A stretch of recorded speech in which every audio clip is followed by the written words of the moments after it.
You're listening to The People's Pitch, the official podcast of Minneapolis City Soccer Club, brought to you by footballstadiumprints.com.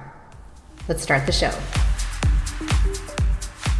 And as I talked about just a couple minutes ago, as Joe Watt stands over this one, he appears to be the one taking the penalty here. This is a huge confidence booster if you're Duluth. Worst case scenario for City right here. And it stopped! Yes! And it stopped! Totally redeems himself. Matt Elder redeeming himself. Oliver with the right foot. The shot is goal! Oliver! Justin Oliver will break the scoreless tie. And it is 1-0 Minneapolis City. Is Hutton now on the offense with the left foot. Goal! And it is now 2-0 Minneapolis City. Good finish. Nick Hutton taking his quick victory lap. Hi, soccer friends. This is the People's Pitch Podcast, the official podcast of your Minneapolis City Soccer Club. I'm your host, John, and with me, as always, is the voice of Minneapolis City Game Day and new member to the EAFC 25 Virtual League, the Nate Morales. How are things, Nate? I'm good, man. I'm getting my got to get my reps in on the seasons mode. So much slower than the ultimate team I'm used to. So yeah, I took my lumps. Might be a rough season for Ajax this year for me. I took my lumps yesterday in my training with Boca Juniors. They're just so old and so damn slow. Yep. I either have like 16-year-olds that are like okay or 38-year-olds that are okay. There's nothing in between. Nothing in between. For today's show, we are going to dive right into discussing the happenings of this week's member meeting. Then we're going to dive into some reflections on his first season in charge of MC2 and what to look out for this year with head coach of MC2, Josh Roy. Yeah, let's put our party pants on. Oh, they're already on, Nate. So this week, the club put out the crow signal in the night sky to gather the murder for its yearly first chance to get excited about the new season, hearing from USL2 headman Justin Oliver and, of course, club president Adam Pribble on the state and future of the club. And Nate, I'm going to, typically we dive into these things real deep, and I figured I'm going to bubble my stuff up to be as brief as possible. My main takeaway, a couple takeaways, were few from the night because my car got towed and it completely ruined the great things that were delivered in that meeting. So all that stress of tracking down your car just eliminated all of your memories of the evening. Yeah, it was like 10 p.m. and starting to rain and I had to figure out where the hell my car was. But anyways, personal angst aside, there was a common thread for me that was pulled during each speaker's time, and that theme was people. Whether it was Justin Oliver talking about the core and the support system on the soccer playing side that has been gathered to build what many are saying is our strongest collection of players since our last year in the MPSL, or if it was Adam Pribble focusing on how many people volunteer from their own free time to be part of the club in the front office or in the stands. And in an ever-changing landscape of pre-professional soccer, we know better than most clubs. Clubs come and go. And in order to stay alive and relevant, you not only need to win games, but you need to lean on dedicated like minds to really make a club tick, or, of course, have a rich owner. And since we don't have that, in this club, we have dedicated individuals in absolute volume that put a lot into making this thing that they can actually call their own, be a leader in the category, make it evolve and continue to stay true throughout the whole time on the mission of elevating Minnesota soccer. So yes, we hear that message yearly, but for me, Nate, this time around, it kind of felt that although the message was similar, it felt different, like more meaningful. And the feeling I get is that there really should be an excitement around Minneapolis City this year after a few years of kind of falling a few pegs down in the win-loss column in the USL. We may be on the bounce back to, I think, what used to be what packed the stands at Edor Nelson Field. Yeah, I mean, I'd hope so. That would be great. And it's not that we've been, it's not like we've had tumbleweeds rolling through there in the summer or anything. But I think to your point, in the past, we've been perhaps too focused on, I remember we brought Carl Craig on and there was that, that member meeting was packed just because people wanted to get a glimpse of, legendary Minnesota United coach Carl Craig. And it's like, are we really here to hear about the club? Are we really going to focus? Is this really a move that is focused on the club? And I think in hindsight, those questions are valid. But as I looked around the room when we were there on Wednesday and I thought back on the almost 10 years in Minneapolis City that that you and I have been involved in, I figured 10 years probably to the date since you guys, you and Nick and Dan sat down and figured out we had no idea what we were doing, how to shake your couches and get the change out of it to start this thing up. Like, one of the things that struck me was how the club has grown its roster of volunteers. Like, if we look back on the meetings that like we would have at the local, like the early years of the member meetings, and you got like you and Dan up on stage, maybe Adam, maybe Matt Van Benscoten, and I'd be like working the crowd with the mic, and Sarah's in the back still in merch, and like that was it. And then we were it. We were game day. We were, you guys were doing so much behind the scenes with roster building. And now the crew is so much bigger. You had Adam Rynch there. You had Scott Menk, the designer. You had Casey, of course. Tyler Birchbach is behind the scenes up in the booth with us. Artie Perrins helping with promotions. Paul Smykel on the books. All of the people that we have working behind the scenes is just mind blowing to me.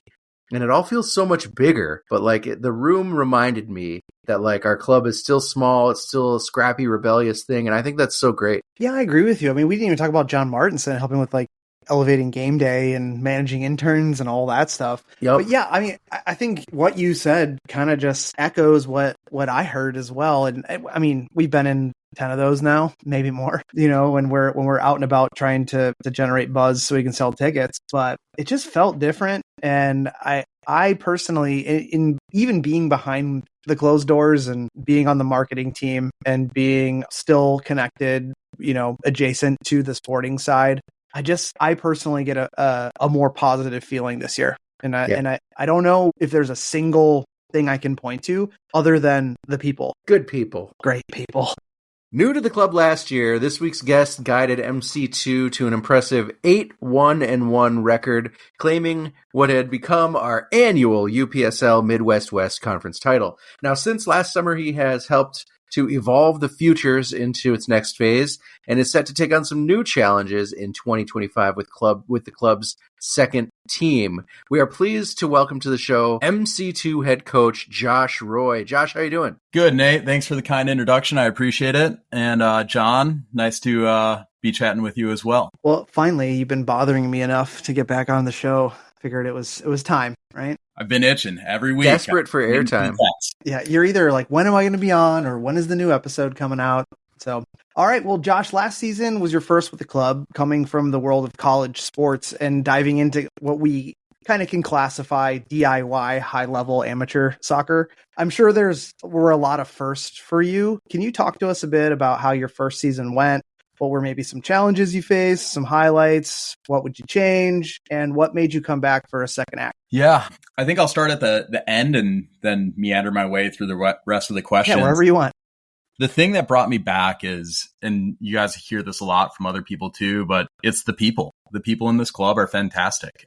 Whether it's going all the way up to Dan Hodeman or Adam Pribble, and then like the day-to-day people that I work with, mostly with Scotty Heinen and Matt Van Benschoten, Casey Holm, J.O., Tudor. It's a community of people who really care about the mission of the club and making Minnesota soccer better. And at the end of the day, it brings me back to a time in a lot of our lives where Minnesota United had not yet launched. They're the NSC Stars. They're like playing up in Blaine. They have this tiny little beer garden in the corner of the stadium. And you could go and post up for a match and see like every single other soccer person in the community come by. And those are always really special times because you got into great chats. You saw people that you coached against on the weekend. And this club and our Friday nights, our training sessions, our game days throughout the summer remind me of that period of my life, or that period of like Minnesota soccer. And it's really special. So I think that's one of the reasons why I came back. The other reason is the players who are just fully committed to sacrificing their time, energy, effort into making themselves better. And if someone wants to commit that much work into their own game, their own craft, I'd be remiss to miss out on it. So I'm here to serve them. I'm here to be part of the community. And that's what really drew me back in. Other aspects, last year was super fun. It was a big change from the college world because it got back to the pure essence of soccer. It's being out on the training field. It's dropping cones. It's pulling pennies. It's figuring out numbers when some guy gets stuck in traffic and you can't do the session that you want to do, or someone has to leave early because of a family emergency and you have to sort of solve problems on the fly. Where in the college environment, it's a little bit more structured in the sense of like, we know who's going to be at training. We have this time period that's set aside, dedicated to training. So we're consistent with numbers. We're on the field early to set up. So it was fun just getting back to the grassroots side of the game of let's figure it out. Like, we're here to get better at soccer. Let's get better at soccer. And we don't necessarily need to worry about all the other stuff that goes into collegiate soccer administration. Is just get on the field and play and train. Season, boy, it was fun. I hate the fact that we picked up the regular season loss to Austin Villa, which I love that team name, and they're a class on the day, particularly in the second half. Some of their soccer prowess showed with how they could kill the clock and kill the game and kill momentum in the match. So it was really impressive. I don't like the fact that L is hanging over my head. But wow. At the end of the day, it was a really fun run with the team. Because of that loss, we were on knife's edge through the entire second half of the season, where we could not drop points because St. Croix and a couple other teams were like, in 1826, Blackhawks, everyone was like neck and neck. So every single game mattered. Every single moment mattered. And that made it really fun because it tested us to the highest level of our ability. Could we be clean? Could we be precise? Could we win games when it counted? And that made that run in. And when we lifted the trophy finally down at Bob Pate's Stadium of Laura, it was a really special moment. It was fun. It's funny to hear that you were on a knife's edge with like an 8-1-1 record. It was a tight conference last year at the top end.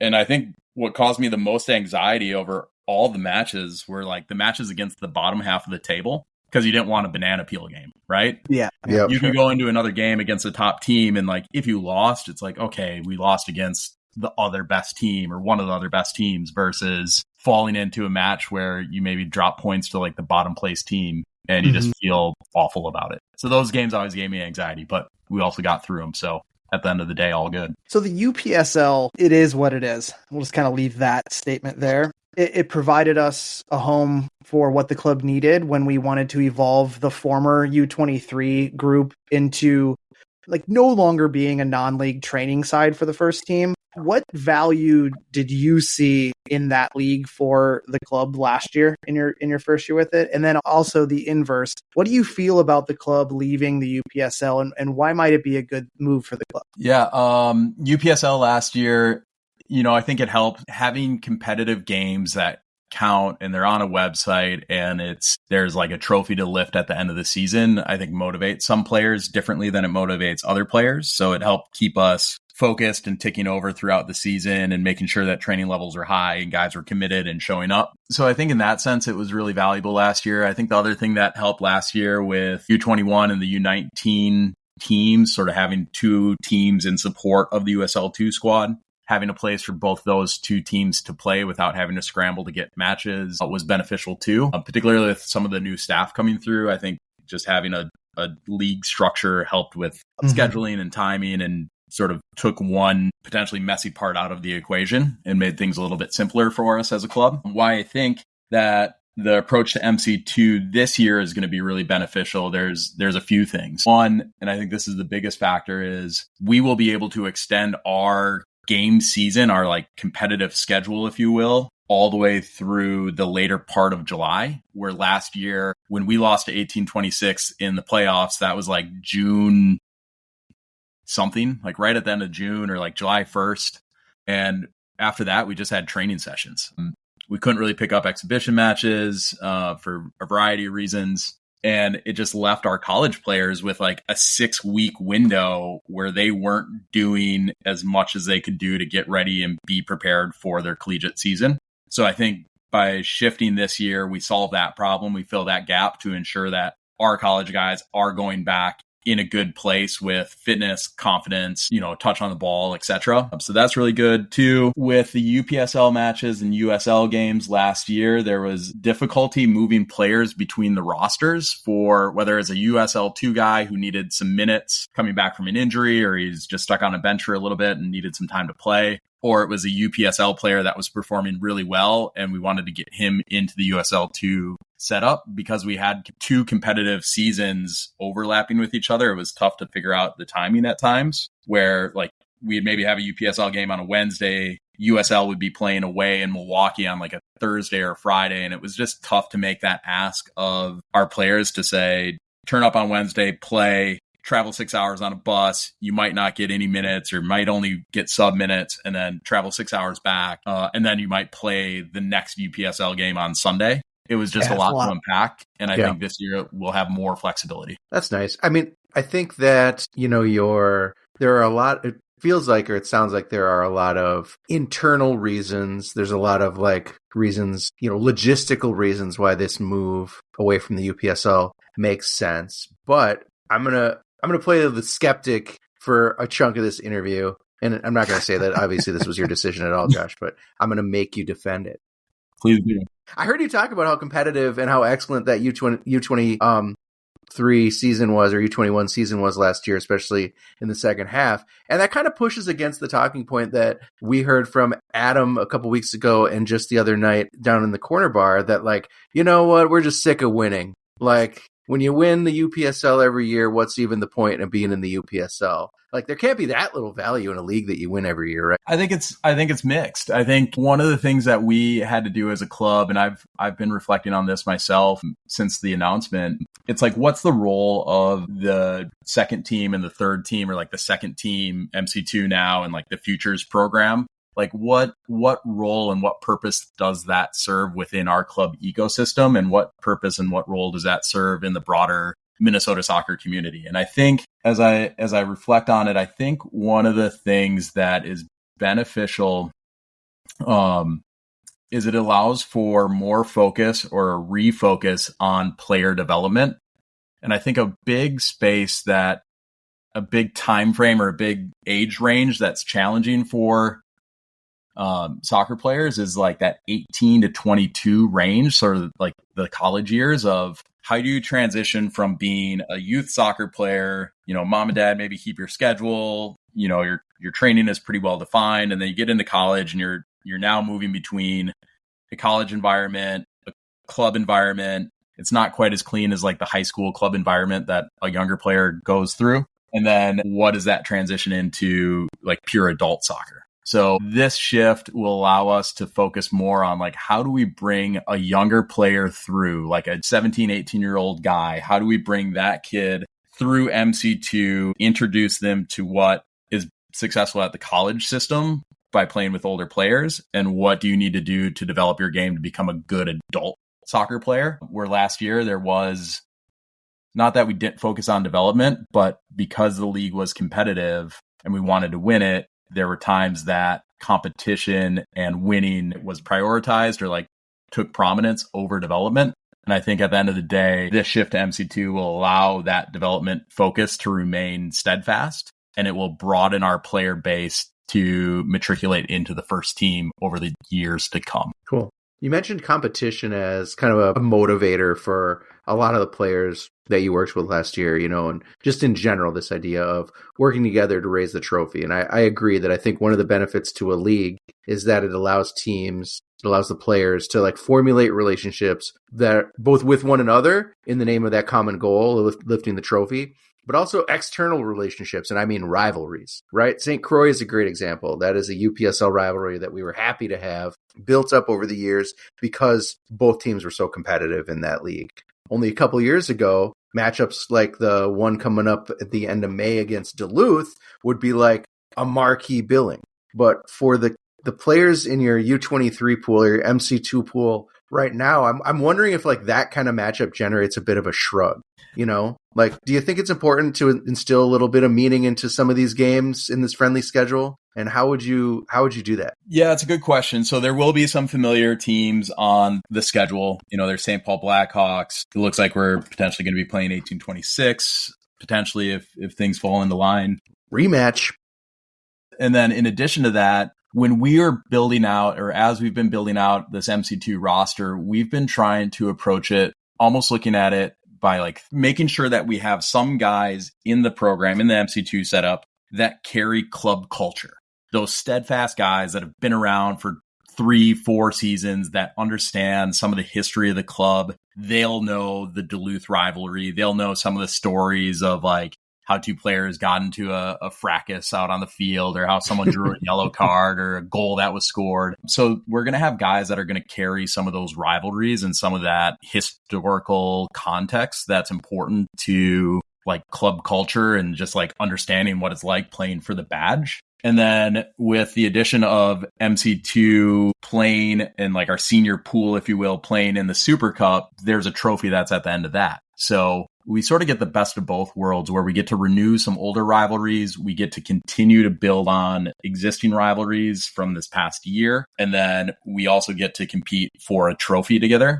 So I'm not saying that it's a perfect solution and that all these things are going to be 5 stars at the end of the day, but we've set ourselves up where we're trying to ensure that the team is going to bond, the team is going to have something to play for, and they recognize the importance and the value of like what it means to be part of Minneapolis City SC. That's awesome. And I know like for the fans, I mean, you look at the schedule and you're like, yo, Thunder Bay, Duluth, Minnesota United, plus the Super Cup games, like this is going to be awesome. But I just wanted to kind of see what your thoughts were from like, you know, a player management perspective. Yeah, and I think the other thing that hasn't really been touched on, or I haven't touched on it yet, and I know others have, is there is going to be that dangling carrot of if you perform well at MC2, you can get into the first team. And one of the things that we're really, really intentional about this year as we looked at our schedule, both our training and our match schedule, is that on Monday nights, MC2 and the USL2 group will be training either side by side or intermixed to ensure that when we do have some fluctuation of rosters, whether it's early part of the season where some guys aren't back from college and we need to sort of fill in, or it's later part of the season where some guys are either injured or they're gone, or they're back to college and we need to sort of fill rosters, that there's going to be familiarity. And it's not just like a first team core group of guys being like, okay, there's player A, B, C, D, and E from the second team. Like, I don't know where they play or who they are. There's going to be more familiarity and there's going to be a little bit more competition of that guy's in the second team and he's like right on my heels. Like I need to keep my game sharp too. So I think that overlap with second team and first team is going to be really beneficial from a competitive standpoint and like an internal player drive mechanism. So we had a brief conversation at the end of last year, Josh, about the current Futures setup, and you had a lot of notes. Can you talk about the changes you saw that needed to be made in the programming and how that translates to what the Futures is turning into now? Yeah. I mean, out of respect for the podcast and the listeners, I'll try to be brief. I think one of the biggest challenges is with the Futures schedule over the course of winter and it being a supplemental program to the club environment. There's a lot of different schedules because all of our players are playing all over the place. Some are in ECNL, some are MPL, some are in different leagues, some are in non-leagues, and they're just in like tournament only mode. But because we have so many different schedules, guys are in and out at various times. So from week to week, it's not always a consistent player pool. So one of the challenges that we saw when we got into game weeks last week, we were playing 2 games per week, and how the schedule shook out, that could either be really beneficial to a team or it could be bad for a team based on like who was there and like what matchup you caught on what given night and which players were on which team and were present. So what we shifted to this year, we've done 3 5-week cycles. So it's 2 weeks of training. So a training session where it's like pool training. We work together. It's competition based. Winners move up, losers move down. Then it's 2 weeks of games that are double round robin. So on game day 1, each team will play the 3 other teams. Game day 2, each team will play the other 3 teams. So you play everyone twice in like that phase. And then that allows us to have a league table that shows the winner, second place, third place, fourth place. And what it does is it allows for consistent competition. Like whoever is there on game day 1, you're playing against other squads, all 3 other squads. So it's all equal. It's not down to the chance of like who's there on a game day, who's not there on a game day. Sure. So that's been good because it allows for that like consistent competition and like equal playing field each game day. 2, by going to 3 cycles, it allows for a player, if for whatever reason a player doesn't vibe with teammates or like that team just doesn't have the magic sauce on any given day, you're not stuck with it for the entire winter. You always have a chance. Like if you're last place in phase 1, in phase 2, you're on a completely different team and you could end up winning it. So it keeps that sort of motivation of like, yeah, okay, this phase, maybe it's not so good, but next phase it's going to be awesome. And then I think the other thing that we've done is we launched an all-star game. So the 5th week of each phase is an all-star game where we select about 30 players from the 2 groups, the black group and the pink group, 30 players cumulative to come out and play in an all-star match. And that's another big carrot for players to be like, I need to turn up and play and perform really well for 4 weeks in the hope that I get selected to this all-star match. Gotcha. And it's been fun. It's a different energy, but it feels really good. And I like how this winter is going. And I think the players would attest to that as well. I think the other coaches would attest to that. And as you guys have come out and seen it from time to time, like there's a nice little competitive edge to the games too. Yeah, for sure. And it's so nice to be able to see like MVPs for all the different games every week, and so on the stories and things, and sometimes it's the same guys, and so you get a feeling for like really who are going to be the all-stars. It's pretty cool. One of the things, Josh, working Instagram isn't so fun as a 40-year-old, but that's why we're talking around. That's like Instagram's like middle of the road, dude. It's not like we're making you like do TikToks or something. Yeah. Stop being an old guy here. Jeez. Middle-aged jokes. This is what I'm here for. One of the things people, speaking of like getting in and checking out Futures on Fridays, is, there's one of the things that the people haven't seen in the past, really don't get a chance to, are the sheer number of coaches that work on Friday nights at Futures practices. And so I want to give you the opportunity to talk a little bit about who we have behind the scenes, maybe touch on the guys that fans probably have no idea are shaping the next generation of Crows because they don't see them on the sidelines. Yeah, it is. It takes a village to use that term and phrase. Matt Van Benschkotten is out there just about every single Friday night. Myself, Scotty Heinen, Derek Johnson is central to what we're doing. Marius Rove is central to what we're doing. Otis Anderson, Zach, Mike is out there as well. Max Lom. So it's a collection of guys. And then we have what's been really fun this year too, is from time to time we'll get like a USL2 player who's in town that maybe isn't up for training or playing for a variety of reasons. Maybe they're injured. Maybe they just forgot their boots back at college, and they'll come out and just kick it with the guys a little bit, or they'll jump into sessions, which has been really fun too, just to see our first team players and guys from the first team and also coaches from the first team. Jo and Tudor have been out. Casey's been out a number of times as well. But to see the first team setup recognize what's happening at the Futures during the winter is really awesome. And I think it's a huge motivator and encouragement for our Futures players to be like, oh, wow, that's Jo and Tudor and Casey. Like, those are like the decisions makers for USL2. Like, I'm actually going to tie my boots tonight and put in my shingle because like I want to get noticed. I saw a Martin Brown Jr. legend sighting when one of the weeks when I was there. What? Marty Party? Yeah, Marty Party came out. So a handful of players are making the jump from last year's group that you had into the first team roster in 2025. The quartet of Tomas Mena, Ms. Harris, Jeffrey Richter, Mitch Munzing from Augsburg kind of come to mind to me. Can you talk about the growth of those players that elevated them and why it's important for players in the club, and you touch a little bit on this, to trust the process of playing with the second team versus maybe forcing themselves one way or another into the first team discussion, and maybe that and how that takes a step back in their progress in the summer with less playing time? Yeah, I wish I could reference some really direct book or philosophy about how to stay in the present and like be focused on what's directly in front of you and what you're doing at that specific time without worrying about what else is out there, like what's ahead of you, what's behind you, what's to the side of you. But I don't have a specific thing to point to. It's for a different podcast. That general comment.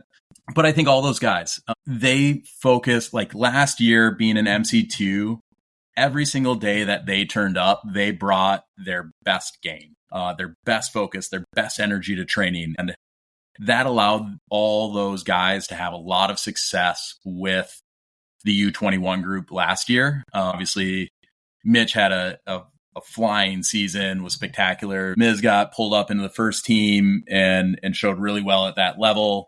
And then obviously this year, Jeffrey gets pulled up. And then Tomas is all these guys have done this, but I think Tomas has done it to a degree that's just beyond.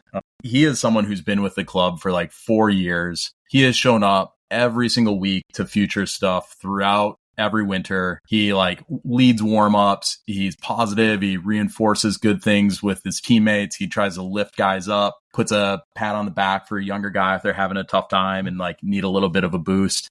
Updates his Team Snap, which any players who are listening, like update Team Snap, it will get you to the first team, I promise you. He does all the little things. And when we had an opportunity to essentially reward his long-standing body of work in addition to his actual soccer game, which is really, really well developed and awesome. It was like a no-brainer for the club just to be like, of anyone in the universe who deserves to be in the first team, Tomas is that guy. He's done everything right in the eyes of the club, in addition to being a good soccer player. And like, yes, let's sign him up. So I think one of the things that I would sort of relay out, and one of the big focuses that we'll be talking about with MC2 this year, is this is your platform for right now. And if you do really well at this platform, and this is stuff, these are life lessons that translate, or that are life lessons learned through sport, wherever you're at in life, whether it's in a relationship or work or your soccer team, be the best you that you can be right here, right now, today, in this season. And your hard work and your talent and your cohesiveness to the overall group will be recognized and rewarded when appropriate. And you do have to trust that the people who are behind the scenes, whether it's at City, at work, in your college program, whatever it is, are there for the right reasons, and they're going to look for opportunities to reward what you do.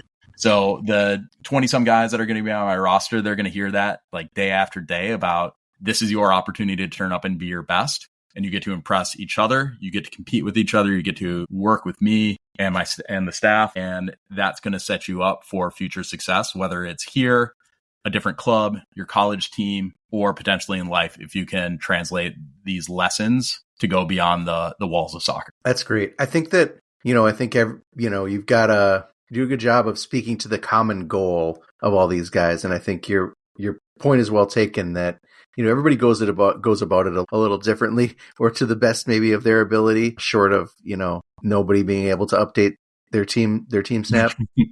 Like, along those kind of lines around making like guys who are just trying to make the best decision for themselves in the moment. We talked to Adam a few weeks back, and he hinted that there were probably a good number of former U23 players who were talking about signing for other clubs for the summer rather than, participate in that summer futures programming. And I'm looking at like Charlie Pillar. I see the announcement for Cesar Daniel, announcements like that. And these are good players, right? Mm-hmm. That we definitely were happy to have in the mix last year. They're both excellent college players. But I think Dan said it best the other night. Players come to City because they feel the games are meaningful.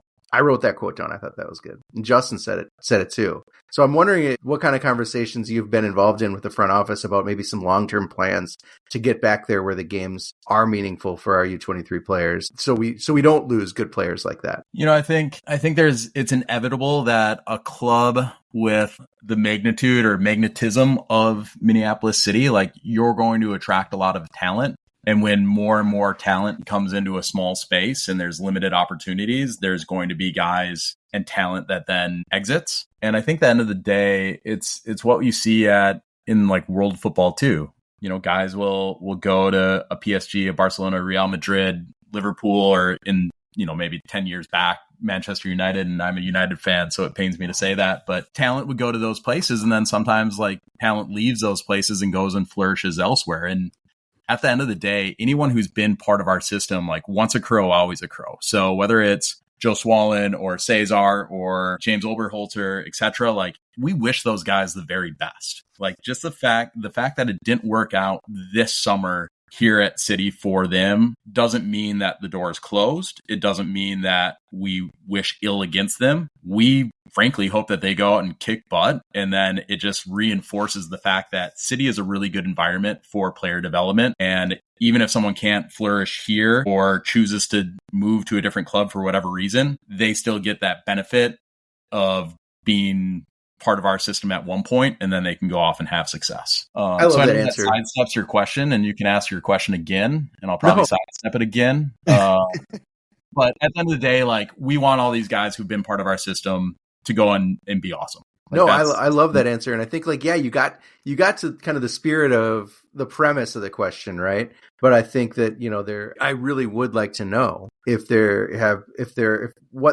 the conversations are at, or what kind of is on people's minds as far as, like, will we try to join another league, or are we just going to take this summer to, like, evaluate it and see what it feels like to do our own thing? Like, what is I think a little bit of both. The sporting side and the front office have sat down on a few different occasions to talk through a variety of contingency plans. And if I were clairvoyant and had a crystal ball in front of me, I could tell you what we're going to do. That's not me. I'm just a soccer coach. So I do think that there's going to be exploration of like what a league could look like, whether it's re-entry into UPSL or it's, maybe there's a different league that comes into the market that makes better sense for us. Don't know. But I do think that there's continual conversation about what's right for City, what's right for our players, and what's right for Minnesota soccer. And we're not going to rush. This is, here's my United side coming out. It's a Ratcliffe quote of, we're not going to sprint to the wrong answer. We're going to go slowly to the right solution. Nice. And I think there's going to be an element of assessment this summer, player evaluations, like from the players evaluating what we do and hearing from them about like what they want and what solutions work for them, because ultimately that's the community of people that we serve. And so we have to do right by our players. It's not just about like what's right for City. It's also what's right for the guys that are putting on the shirt come Friday, Saturday night and playing in front of 1,000 fans or 100 fans, whatever it may be on any given day. They matter. Their voice matters. So we want to make sure that we serve them. I love that, because how many other soccer decisions do you hear that are made in the name of, the owners or the, what's best for the league or what's best for the TV deal? So probably I think other decisions out. Exactly. All right. Well, final question, Josh, the real hard hitter. Did our criticism of your coaching and playing style on the podcast last year at all impact you to do a better job and win the club another trophy? It was devastating to hear criticism that, I just couldn't immediately respond to. If we're sitting down over a beer and you tell me that my team doesn't defend because the setup is wrong, I can defend it. But here I am catching strays off the podcast as I'm making my Costco run for the week. Hey, and I'm all fired up walking in and like the Costco employee is like, hey, do you want like some gold rings? It's like, no, and my team can defend. Get out of my face. Hey, it's happened to everybody. We're unapologetically honest. It's true. Like our team, the U21s last year, the strength that we had in our team was to be pretty wide open and win attacking transition moments and score goals. And we did that. But as a result, the risk management was, if we're going to be wide open, draw teams forward, break on them fast, get in behind, score goals in open space. Like if we don't score a goal, we're going to be really exposed on the back end too. And that came to bite us a couple times. And I think it will be an evolution of the team. With the group changing over this year, we'll probably have to take a different tactical approach. So we'll see what it looks like once we get on the field and start working with this group of players and seeing where our strength lies, seeing where our areas of improvement are. The staff will sit down and sort of hammer out a playing system and a playing style that works. Not only that works for us at the MC2 level, but also works as a bridge to the USL2 group. And I think that's going to be one of the big pluses this summer too, is the continuity between MC2 and USL2 and players being able to move from one to the other and know what to expect and it not being like a foreign landscape that they step into. I think that will help the club achieve success this summer as well. Well, Josh, thank you for joining us this week. We look forward to following your group through a very strong schedule of matches this summer, and a year from now, add more names to that list SL2 setup. I'm excited for it, and I appreciate you two taking the time to chat with me about what's going on and inform our fans and supporters what's going on in the club. I appreciate the conversation and everything you guys do, and I appreciate the fans for listening and coming out to support us. Thanks, man. It's always a pleasure talking to you. Thanks a lot, Josh. All right. See you, fellas. Thank you. Yep. If you didn't check out any MC2 action, you missed out on a very talented and exciting group last year. Do not make that mistake again. Season tickets are now on sale, and get your pass into not only all of the USL2 and Minnesota Super Cup home matches, but also all of the MC2 games this summer. So head on over to mplscitysc.com today and gain your entry into what is sure to be a summer of some awesome soccer, all at the price point far more affordable than the other sports entertainment options in Minnesota. And that'll do it for this week's show. We have to give a shout out to our show sponsor, footballstadiumprints.com. Our friends at footballstadiumprints.com are always expanding their soccer-focused t-shirt designs, their prints, posters, and more. So don't forget to use the code CROWS10 for 10% off on everything you purchase. And of course, all U.S. orders are shipping right here from the United States. And really, John, we've read that for so many years, and it's always been like, interesting. No international shipping charges. Yep. Is the important thing to note. Were we foreshadowing the political landscape of I can't believe it. As a reminder, Minneapolis City is a C3, so you can always feel good that your membership doubles as a charitable donation to a club that does good. Like John mentioned, memberships are available right now. You get so many good games for such a low price. Do you have anything you want us to cover during the offseason? You got to connect with us on Instagram at People's Pitch Podcast. Yes, we are still on Twitter X, and you can even email us if you have any questions or topics you want covered on the show, mcscpodcast@gmail.com. And of course, you can also connect with the club everywhere at MPLS City SC. And that's all for this week. I'm Nate. That was Josh Roy, and of course, John Bisworm as well. We're going to keep that interview train rolling next time, friends. And we're hoping to bring in some more front office bigwigs. Maybe we'll get some coaches, some of the USL2 coaches in on the game. So until next time, got hooked. You got hooked.